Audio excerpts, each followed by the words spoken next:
Hello and I welcome you to Vigyan recharge. Artillery gun जंग के मैदान का एक ऐसा हथियार जो अपने दम पर जंग का नतीजा बदलने की ताकत रखता था। इस वीडियो में हम जानें कैसे जापान और जर्मनी के द्वारा विकसित की गई आर्टिलरी गन ने अमेरिका और अलाइड फोर्सेस का मार मार के भरता बना दिया था। आर्टिलरी गन कितने तरह की होती है, किस तरह से चलाई जाती है, टारगेट लोग कैसे करते हैं, फायर करने का सिस्टम और लड़ाकू विमानों द्वारा अपनाया गया आर्टिलरी गन की फायर से बचने का तरीका जानने को मिलेगा इस वीडियो में सब कुछ। एंटी एयरक्राफ्ट गन आमतौर पर दो तरह की होती है, पहली हैवी आर्टिलरी गन और दूसरी स्मॉल कैलिबर ऑटोमेटिक गन, और दोनों को चलाने का तरीका भी बिल्कुल अलग है। यहाँ तक कि दोनों की ट्रेनिंग भी अलग होती है। इसे गलती से भी बजाज और हीरो मोटरसाइकिल से कंपेयर मत कर लेना कि एक चलानी आ गई तो दूसरी भी चल जाएगी। कभी आप सोच रहे हो कि दोनों गनर एक दूसरे से बोलते होंगे, भाई ला ला ला तेरी वाली गन आज मैं चला कर देखता हूँ, और पता लगा अपने ही एयरक्राफ्ट की पूंछ पर गोले दागने शुरू कर दिए। ऐसा तो बिल्कुल ना होता। तो चलो जानते हैं होता क्या है। देखो भैया, हैवी आर्टिलरी गन दुश्मन देश के लड़ाकू विमान पर एग्जैक्ट निशाना तो ना लगा सकती, तो इसलिए उसमें टाइम फ्यूज शेल का इस्तेमाल किया जाता है। अब ये क्या चीज है? टाइम फ्यूज शेल तोप का वो गोला है जिसके फटने के समय को कंट्रोल किया जा सकता है। अब इस तरह के शेल को एयरक्राफ्ट के जितना नजदीक हो सके फायर किया जाता है ताकि उसके धमाके से पैदा होने वाले छर्रे लड़ाकू विमान में घुसकर उसे नष्ट कर सके। लेकिन लाइट आर्टिलरी गन के शेल जहाज से टकराने के बाद ही फटते हैं, और क्योंकि तेज रफ्तार पर उड़ते हुए जहाज पर निशाना लगाना आसान नहीं है, इसीलिए हैवी आर्टिलरी गन के मुकाबले लाइट आर्टिलरी गन का फायरिंग रेट बहुत ज्यादा होता है जिसे कंट्रोल किया जा सकता है। हैवी आर्टिलरी गन की शेल एक सेकंड में 1000 फुट की दूरी तय करती है और लगभग 27,000 फुट की दूरी तय करने में 27 सेकंड का समय लगता है। ये हवाई जहाज अपने साथी प्लेन के साथ बॉम्बर फॉर्मेशन बनाकर दुश्मन के इलाके में घुस गया, जिसकी रफ्तार लगभग 200 मील प्रति घंटा है। अब अगर गनर इस प्लेन पर निशाना लगाकर गन को फायर करे तो उसका निशाना 100% चूक जाएगा। वो इसलिए क्योंकि जब तक ये शेल अपने टारगेट वाली जगह तक पहुंचेगा तब तक पूरी हवाई जहाज की फ्लीट लगभग 2 मील आगे जा चुकी होगी। इसीलिए एक गनर हमेशा अपने टारगेट से लीड लेकर ही फायर करता है। अब देखो, जंग के मैदान में बहुत कुछ दांव पर लगा होता है, इसलिए सिर्फ अंदाजा लेकर तो निशाना नहीं लगाया जा सकता। तो किसी एयरक्राफ्ट को हिट करने से पहले मैथमेटिकल कैलकुलेशन करके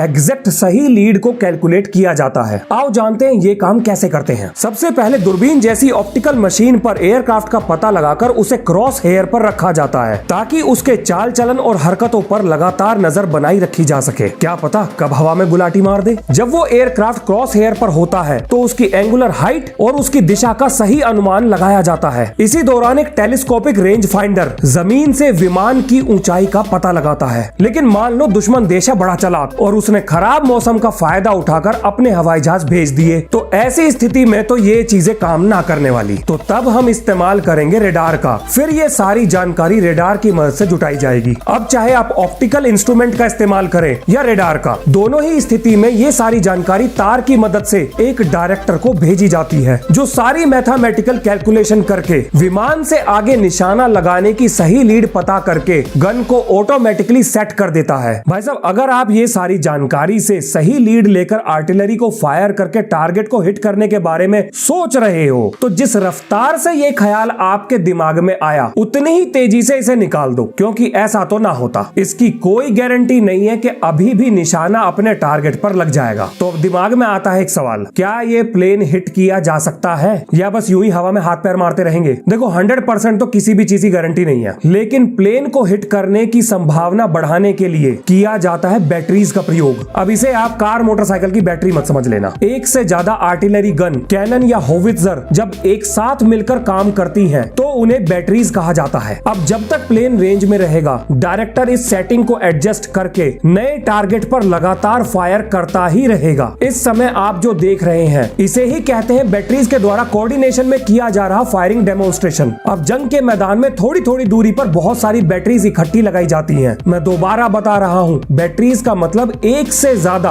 आर्टिलरीज गन का एक साथ कोऑर्डिनेशन में फायर करना, और ये सारी बैटरीज प्रॉपर लीड लेकर ही फायर करती हैं जैसा इंस्ट्रक्शन इनके डायरेक्टर के द्वारा इनको दिया जाता है। एक बैटरी किसी विमान पर जब तक फायर करती है जब तक वो विमान उसकी रेंज में रहता है, और जैसे ही विमान बैटरी की रेंज से निकल जाता है तो नई बैटरीज ये जिम्मेदारी उठा लेती हैं। इस प्रोसेस को मिलिट्री में कंटिन्यूअसली पॉइंटेड फायर कहा जाता है, और एक्चुअल में ये कुछ आपको ऐसा दिखाई देगा, यानी 1 से 4 गोलों की इकट्ठी बरसात। फायरिंग के इसी तरीके को सबसे ज्यादा सटीक और सबसे ज्यादा डेंजरस कहा जाता है। अब जानते हैं प्रेडिक्टेड कंसंट्रेशन फायर के बारे में। अब इस तरह के फायरिंग मैकेनिज्म में एक मास्टर कंट्रोल सेंटर उस एरिया की सभी बैटरीज को कोऑर्डिनेशन में फायर कराता है। इस एनिमेशन में हर एक गन अपनी बैटरी को रिप्रेजेंट कर रही है, यानी एक गन 4-5 आर्टिलरी गन को रिप्रेजेंट कर रही है। सबसे पहले टारगेट की दूरी, रफ्तार और ऊंचाई का पता लगाया जाता है और ये काम लगातार किया जाता है ताकि इस डाटा का एवरेज निकालकर सही पॉइंट ऑफ टारगेट का पता लगाया जा सके। इस इंफॉर्मेशन के इकट्ठा होते ही बैटरीज को टारगेट पर लॉक किया जाता है और ऐसा होने के बाद किया जाता है फायर। और जब तक फायर किए गए शेल हवाई जहाज तक पहुंचते हैं, इसी दौरान नए टारगेट का पता लगाया जाता है और बैटरीज को अगले टारगेट की तरफ पॉइंट कर दिया जाता है। हालांकि प्रेडिक्टेड कंसंट्रेशन फायर मैकेनिज्म पहले वाले की तरह ज्यादा एक्यूरेट नहीं है, पर फिर भी इसका इस्तेमाल किया जाता है और ये रियलिटी में आपको कुछ ऐसा दिखाई देगा। लेकिन ये सब कुछ करने के बाद भी टारगेट को हिट करने की कोई गारंटी नहीं है। यानी एक गनर के सामने खड़ी होती है उसकी सबसे बड़ी वीकनेस, यानी टारगेट की प्रेडिक्शन। जब कोई एयरक्राफ्ट गनर के द्वारा ट्रैक किया जाता है तो इसमें लगभग 5 सेकंड का समय चला जाता है। अब डायरेक्टर के द्वारा कैलकुलेशन करके फ्यूचर टारगेट पॉइंट का पता लगाने में और 5 सेकंड का समय लग जाता है और उसके बाद गन के द्वारा फायर की गई शेल को लगभग अपने टारगेट पे पहुंचने में 25 सेकंड का समय लगता है। यानी टारगेट को देखकर फायर करने के बीच में टोटल 35 सेकंड का समय चला जाता है और इसके बाद नया अनुमान लगा के फायर करने में और 35 सेकंड लगते हैं। लेकिन अगर कोई प्लेन अपना 25 सेकंड के बाद रास्ता बदल दे, तब ऐसी स्थिति में उस पर निशाना कैसे लगाएंगे? अब गनर को नए टारगेट पॉइंट का पता लगाना पड़ेगा और इसकी कोई गारंटी नहीं कि प्लेन उड़ाने वाला पायलट दोबारा से अपना रास्ता ना बदले। और ये तो थी कंटिन्यूअसली पॉइंटेड फायर की बात, और प्रेडिक्टेड कंसंट्रेशन में तो ये समय और भी ज्यादा लगता है। टारगेट के रास्ते का पता लगाने में लगभग 25 सेकंड का समय चला जाता है और फ्यूचर टारगेट पॉइंट की प्रेडिक्शन में और 5 सेकंड का समय लगता है। सभी बैटरीज को कोऑर्डिनेशन में किसी एक टारगेट पॉइंट पर लॉक करने में लगभग 10 सेकंड का समय और लगता है और बैटरीज के द्वारा फायर किए जा रहे शेल को टारगेट तक पहुंचने में और 25 सेकंड का समय लगता है, यानी टोटल हुआ 65 सेकंड। अब अगर इससे पहले जहाज ने अपना रास्ता बदल दिया तो भैया गनर की समझो लग गई लंका। अब ये है फाइटर पायलट का व्यू, जो कि बड़ी आसानी से गनर की प्रेडिक्शन को फेल कर सकता है। अब ये कोई अंदाजे से नहीं चलता, बल्कि इसके पीछे भी प्रॉपर रिसर्च है। आइए समझाता हूँ कैसे अलग अलग ऊंचाई पर फ्लाइट का पाथ चेंज किया जाता है। 10,000 फीट की ऊंचाई पर लगभग हर 10 सेकंड में फ्लाइट का पाथ चेंज करना पड़ता है और 20,000 फुट की ऊंचाई पर यह समय बढ़कर 20 सेकंड होता है और 30,000 फुट की ऊंचाई पर लगभग 30 सेकंड। अगर कोई प्लेन अपने रास्ते को बदलने में इससे ज्यादा लंबा समय लेता है तो भैया गनर उसके क्रियाक्रम का कार्यक्रम सेट कर देगा। आइए अब जानते हैं किसी फाइटर प्लेन को कौन कौन से चेंजेस नहीं करने चाहिए। इस तरह का रिपीटेड चेंज तो बिल्कुल ना करें, क्योंकि इसका एवरेज निकाल के फ्यूचर पॉइंट ऑफ टारगेट पता किया जा सकता है। ये तो था डायरेक्शनल चेंज, लेकिन यही चेंज एल्टीट्यूड यानी हाइट पर भी किया जा सकता है और उसके साथ भी यही सेम परेशानी है। इसका भी एवरेज निकाल के फ्यूचर टारगेट पॉइंट का पता किया जाएगा। फाइटर पायलट को एक ही कर्व को भी फॉलो नहीं करना चाहिए, वहां भी उसके फंसने के पूरे चांस है और ये कर्व साइड में ही नहीं बल्कि ऊंचाई के साथ भी हो सकता है। इस तरह के चेंजेस से बिल्कुल बचना चाहिए। इसीलिए फाइटर प्लेन के पायलट को ट्रेनिंग के दौरान 5,000 फुट की ऊंचाई और 20 डिग्री का चेंज हर 10 सेकंड में लाने के लिए ट्रेन किया जाता है और ये दोनों चेंज एक साथ लाने चाहिए। आर्टिलरी गन की फायर से बचने के लिए ये सारी हरकतें एनिमी की टेरिटरी में पहुंचने से 3 मिनट पहले शुरू की जाती हैं, क्योंकि एक फाइटर प्लेन के पायलट को ये कभी पता नहीं चलेगा कि एक गनर ने उस पे कब निशाना लगा दिया। अब भैया गनर भी पूरे चालाक है। इस तरह की स्थिति से निपटने के लिए एक तीसरे तरह का फायरिंग मैकेनिज्म भी यूज किया जाता है, जिसे कहते हैं बराज फायरिंग। इस तरह की फायरिंग में हवा में एक इमेजिनरी क्यूब के अंदर फायर किया जाता है, इस उम्मीद में कि हवाई जहाज कितनी भी कलाबाजी कर ले लेकिन वो फायरिंग रेंज में आ ही जाएगा। अब यहाँ पर प्लेन के पास बचने के रास्ते बहुत कम हैं। बोलूं तो जितना जल्दी यहाँ से वो बच के निकल सके उतनी तेज रफ्तार से निकल लेना चाहिए, नहीं तो उसके हिट होने के पूरे चांस है। लेकिन इसका एक नुकसान भी है, अगर कोई फाइटर प्लेन यहाँ से बच के निकल गया तो उसको दोबारा टारगेट पे लाना लगभग असंभव है। कई बार आर्टिलरी के द्वारा फेक फायर करके भी फाइटर प्लेन को पहले से ही टारगेट किए गए बराज लोकेशन की तरफ मोड़ दिया जाता है। अब इन आर्टिलरी गन की भी एक एक्यूरेसी रेंज होती है। 15,000 फीट तक तो इन्हें कोई दिक्कत नहीं है। 20,000 फुट की ऊंचाई पर इनकी एक्यूरेसी पहले के मुकाबले लगभग आधी हो जाती है और ये लगातार ऊंचाई के साथ इसी रेट से घटती है। किसी भी युद्ध को जीतने के लिए सबसे ज्यादा जरूरी होती है इंफॉर्मेशन। अगर आपको एनिमी आर्टिलरी की सही पोजीशन और उनके फायरिंग रेंज का पता है तो फाइटर प्लेन उससे बड़ी आसानी से बच सकते हैं। अब इससे ज्यादा आर्टिलरी से जुड़े हुए मिलिट्री सीक्रेट्स की जानकारी पब्लिक डोमेन में देना ठीक नहीं होगा। हालांकि मैं इस बात से इनकार नहीं करूंगा कि इससे ज्यादा जानकारी ऑलरेडी पब्लिक डोमेन में पहले से ही है। तो अगर और ज्यादा ज्ञान की खुजली हो रही है तो आर्टिलरी आर्टिलरी गन के ऊपर पहले से ही मार्केट में कुछ किताबें अवेलेबल हैं। इससे जुड़ी किसी भी बुक को मैं रेकमेंड नहीं करूंगा। मिलते हैं नेक्स्ट वीडियो में। जय हिंद, जय भारत।